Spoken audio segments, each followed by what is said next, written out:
Welcome to Dreamful Podcast, bedtime stories for slumber. This month, we don't have any new supporters. A spooky episode indeed. Your support goes towards things that keep this podcast running, like paying my amazing editor Katie, music licensing, and website hosting. When you support the show, you gain access to subscriber-only episodes and receive a shout-out. You can visit dreamfulstories.com, and on the support page, you can find a link to become a Buzzsprout supporter or subscribe via Supercast if you listen on Spotify. You can also support the show on Apple Podcasts, but you won't receive a shout-out because they keep your information completely private. And thank you to everyone for your support. It really means so much to me. Okay, let's get into tonight's episode. We are nearing All Hallows Eve, so it's time for our Halloween episode. This year, I'll be reading The Phantom of the Opera. So, snuggle up in your blankets and have sweet dreams.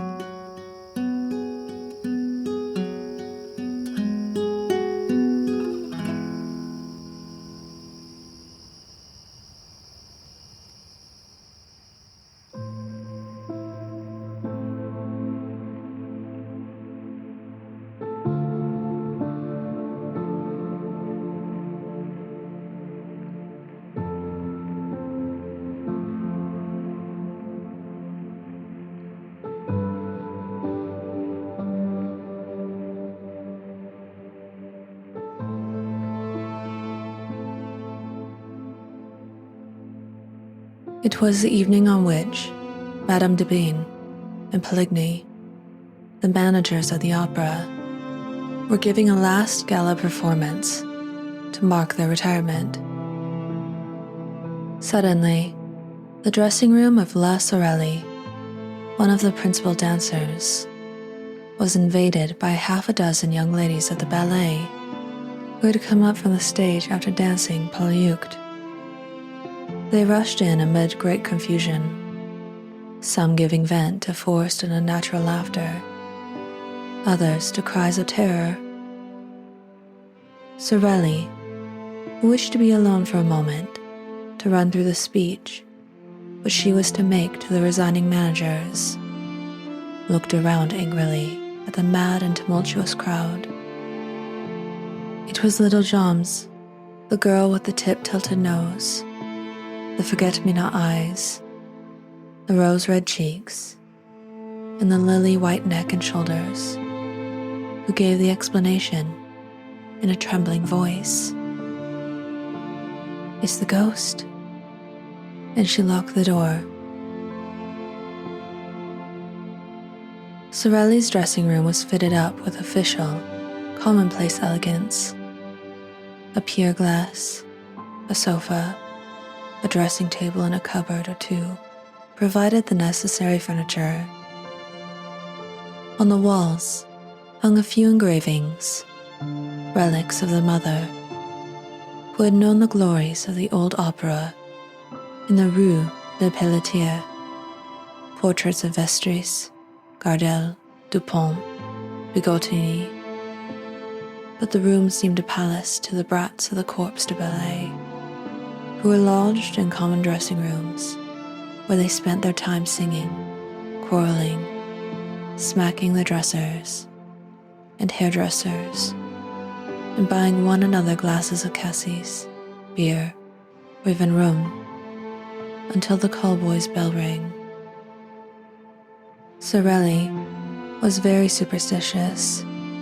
She shuddered when she heard little Jean speak of ghost, called her a silly little fool, and then, as she was the first to believe in ghosts in general, and the opera ghost in particular, at once asked for details.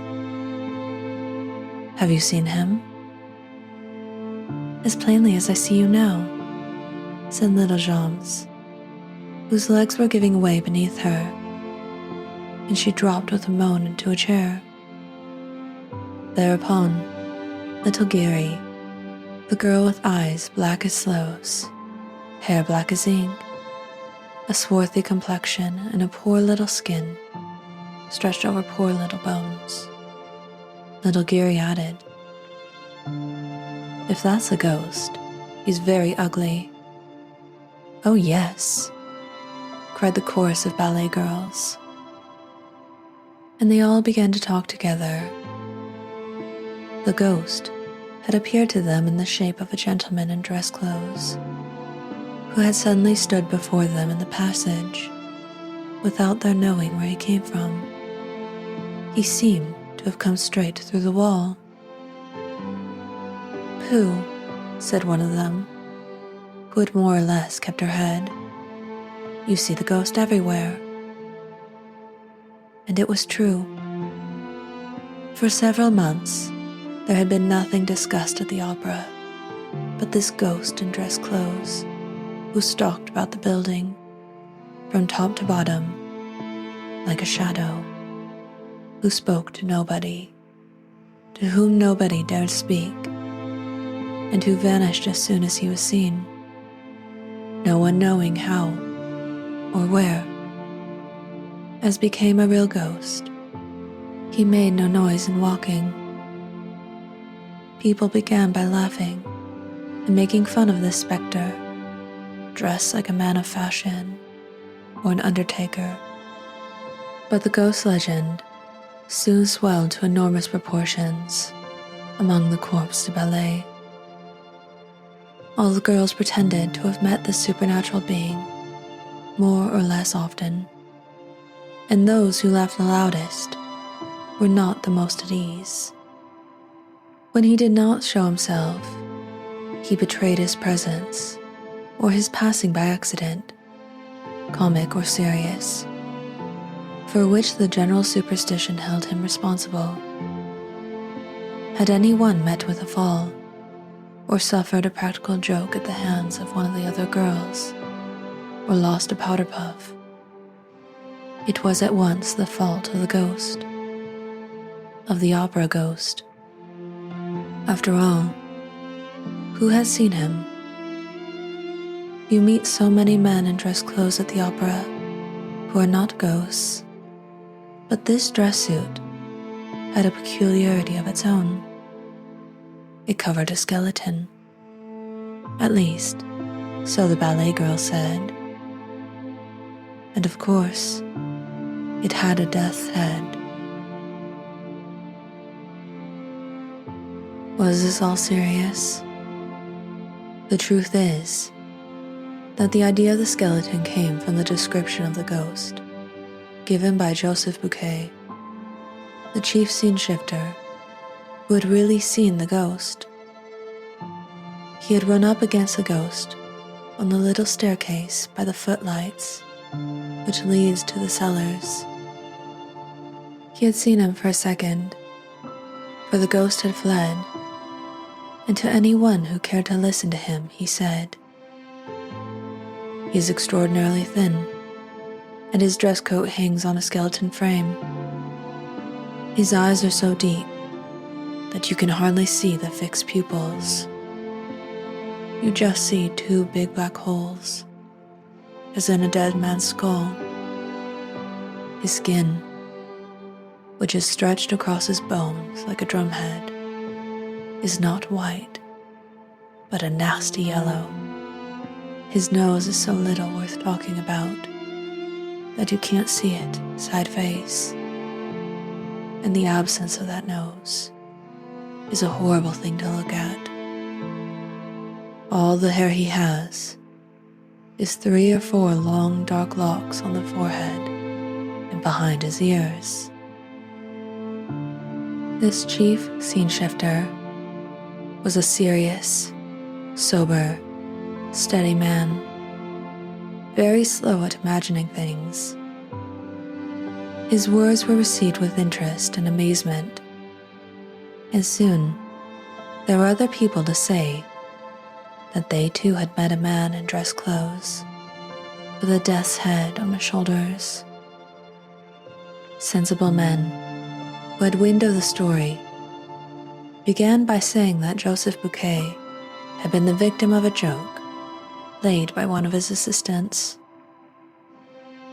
And then, one after the other, there came a series of incidents so curious and so inexplicable that the very shrewdest people began to feel uneasy. For instance, a fireman is a brave fellow. He fears nothing, least of all fire. Well, the fireman in question, who had gone to make a round of inspection in the cellars, and who, it seems, had ventured a little farther than usual, suddenly reappeared on the stage, pale, scared, trembling, with his eyes starting out of his head, and practically fainted in the arms of the proud mother of little Jean's. And why? Because he had seen coming toward him, at the level of his head, but without a body attached to it, a head of fire. And, as I said, a fireman is not afraid of fire. The fireman's name was Pumpin. The corps de ballet was flung into consternation. At first sight, this fiery head in no way corresponded with Joseph Bouquet's description of the ghost. But the young ladies soon persuaded themselves that the ghost had several heads, which he changed about as he pleased. And of course, they at once imagined that they were in the greatest danger. Once the firemen did not hesitate to faint, leaders and front row and back row girls alike had plenty of excuses for the fright that made them quicken their pace when passing some dark corner or ill-lighted corridor. Sorelli herself, on the day after the adventure of the firemen, placed a horseshoe on the table in front of the stage doorkeeper's box, which everyone who entered the opera, otherwise than a spectator, must touch before setting foot on the first tread of the staircase. This horseshoe was not invented by me, any more than any other part of this story. Alas, it may still be seen on the table in the passage, outside the stage doorkeeper's box, when you enter the opera through the court known as the Cour d'Administration.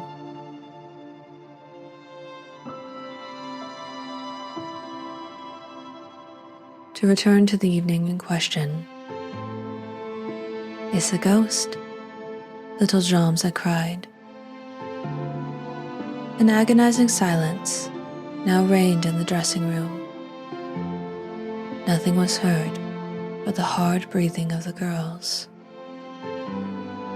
At last, Jean's, flinging herself upon the farthest corner of the wall, with every mark of real terror on her face, whispered, "Listen." Everybody seemed to hear a rustling outside the door. There was no sound of footsteps. It was like light silk sliding over the panel. Then it stopped.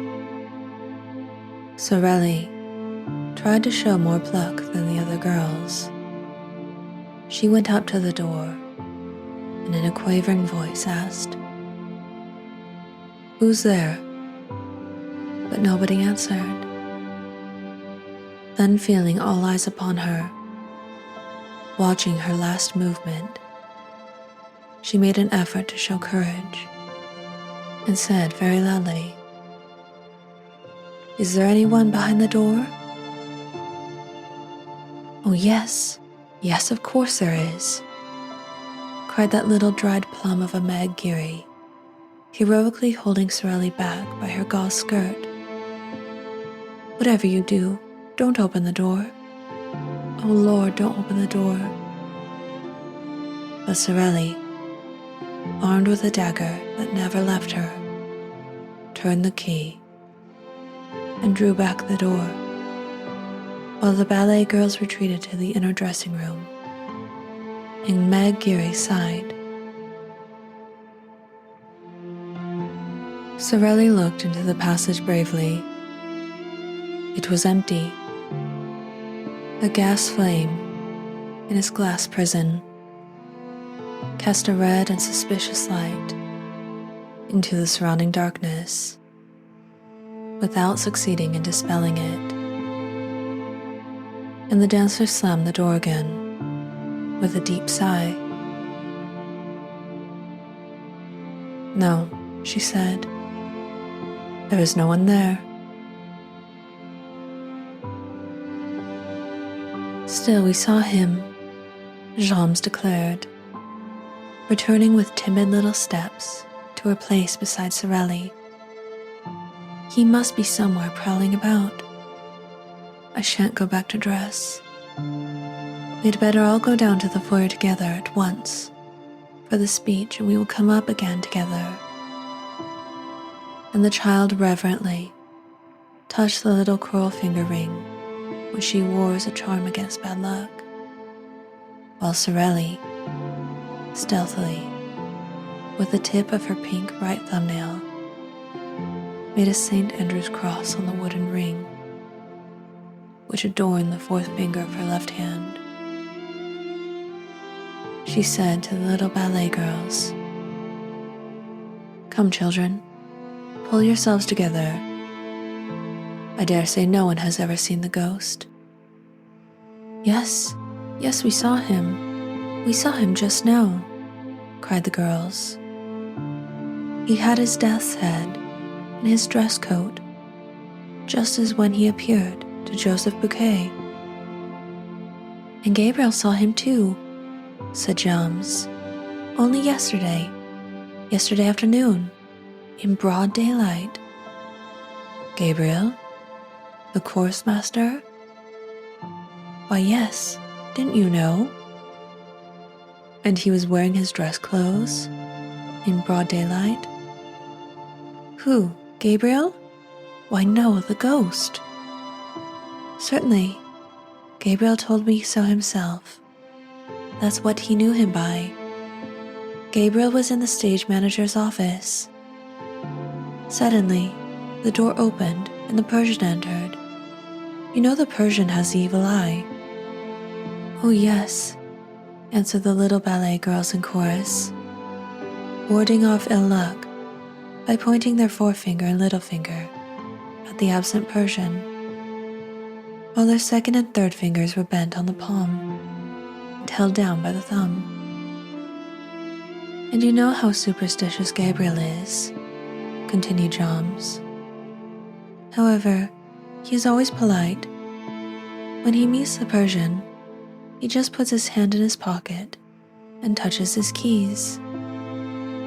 Well, the moment the Persian appeared in the doorway, Gabriel gave one jump from his chair to the lock of the cupboard so as to touch iron. In doing so, he tore a whole skirt of his overcoat on a nail. Hurrying to get out of the room, he banged his forehead against a hat peg and gave himself a huge bump. Then, suddenly stepping back, he skinned his arm on the screen near the piano. He tried to lean on the piano, but the lid fell on his hands and crushed his fingers. He rushed out of the office like a madman, slipped on the staircase and came down the whole of the first flight on his back. I was just passing with Mother. We picked him up. He was covered with bruises, and his face was all over blood. We were frightened out of our lives. But all at once, he began to thank Providence that he had got off so cheaply. Then he told us what had frightened him. He had seen the ghost behind the Persian, the ghost with the death's head, just like Joseph Bouquet's description. Jams had told her story ever so quickly, as though the ghost were at her heels, and was quite out of breath at the finish. A silence followed, while Sorelli polished her nails in great excitement. It was broken by little Geary, who said, "Joseph Bouquet would do better to hold his tongue. Why should he hold his tongue? Asked somebody. That's Mother's opinion, replied Meg, lowering her voice and looking all about her as though fearing lest others hear and those present might overhear. And why is it your mother's opinion? Hush. Mother says the ghost doesn't like being talked about. And why does your mother say so? Because nothing. This reticence exasperated the curiosity of the young ladies, who crowded round little Geary, begging her to explain herself. They were there, side by side, leaning forward simultaneously in one movement of entreaty and fear, communicating their terror to one another, taking a keen pleasure in feeling their blood freeze in their veins. I swore not to tell, gasped Meg. But they left her no peace and promised to keep the secret, until Meg, burning to say all she knew, began with her eyes fixed on the door. Well, it's because of the private box. What private box? The ghost box. Has the ghost a box? Oh, do tell us, do tell us. Not so loud, said Meg.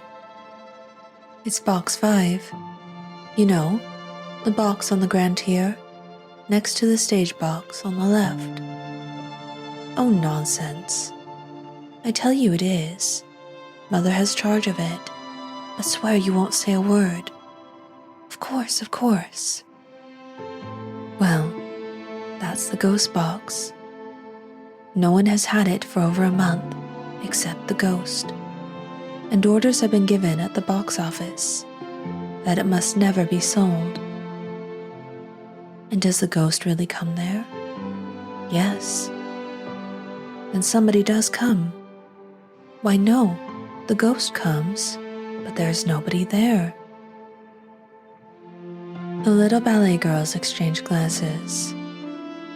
If the ghost came to the box, he must be seen, because he wore a dress coat and death's head. This is what they tried to make Meg understand. But she replied, that's just it. The ghost is not seen. And he has no dress coat and no head. All that talk about his death's head and his head of fire is nonsense. There's nothing in it. You only hear him when he is in the box. Mother has never seen him, but she has heard him. Mother knows, because she gives him his program. Sorelli interfered. Geary, child, you're getting at us. Thereupon, little Geary began to cry. I ought to have held my tongue, if Mother ever came to know. But I was quite right. Joseph Bouquet had no business to talk of things that don't concern him. It will bring him bad luck. Mother was saying so last night. There was a sound of hurried and heavy footsteps in the passage, and a breathless voice cried, Cecil, Cecil, are you there?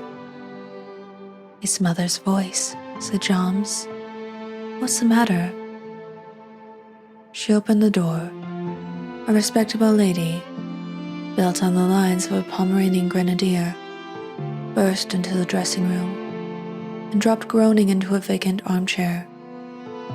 Her eyes rolled madly in her brick dust-colored face.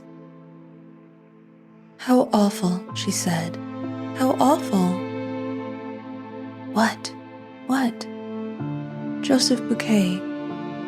What about him? Joseph Bouquet is dead. The room became filled with exclamations, with astonished outcries, with scared requests for explanations. Yes, he was found hanging in the third-floor cellar. It's the ghost, little Geary blurted, as though in spite of herself. But at once she corrected herself, with her hands pressed against her mouth. No, I didn't say it. I didn't say it. All around her, her panic-stricken companions repeated under their breaths. Yes, it must be the ghost. Sorelli was very pale. I shall never be able to recite my speech, she said. Majams gave her opinion while she emptied a glass of liqueur that happened to be standing on a table. The ghost must have something to do with it.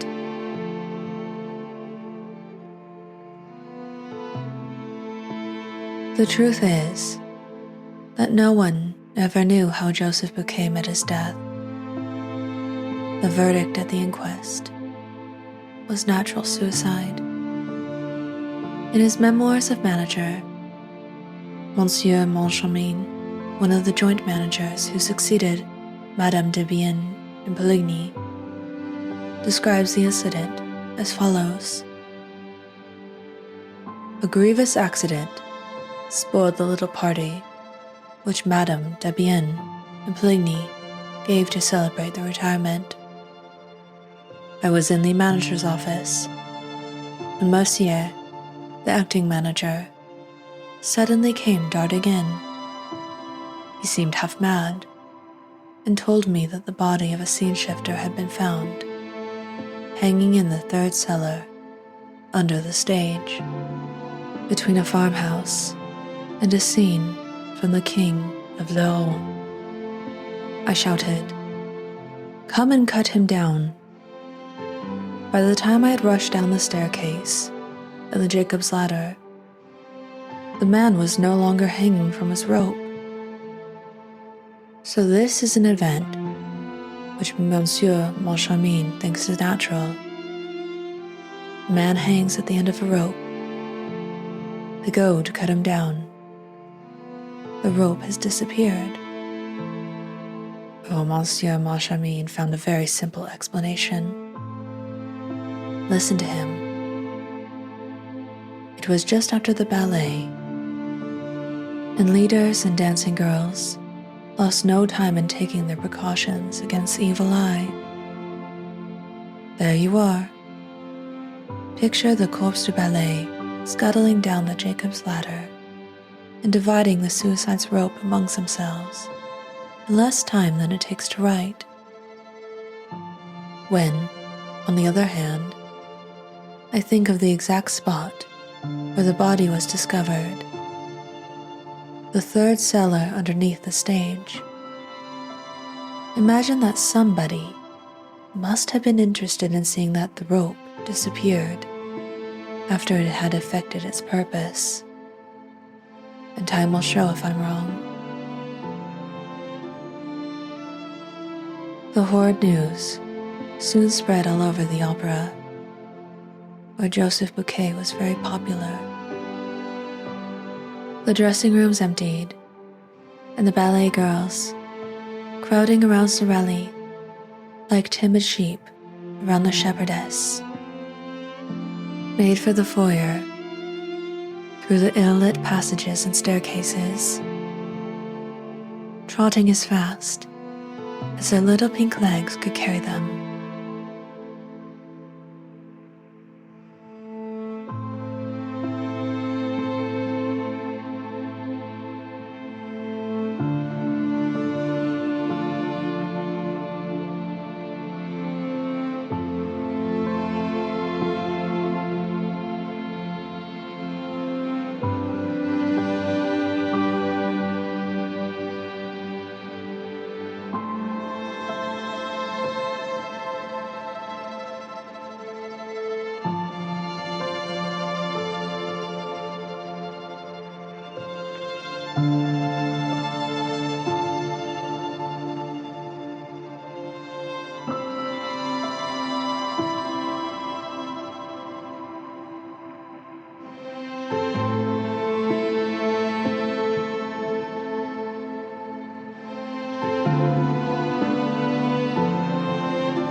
Dreamful.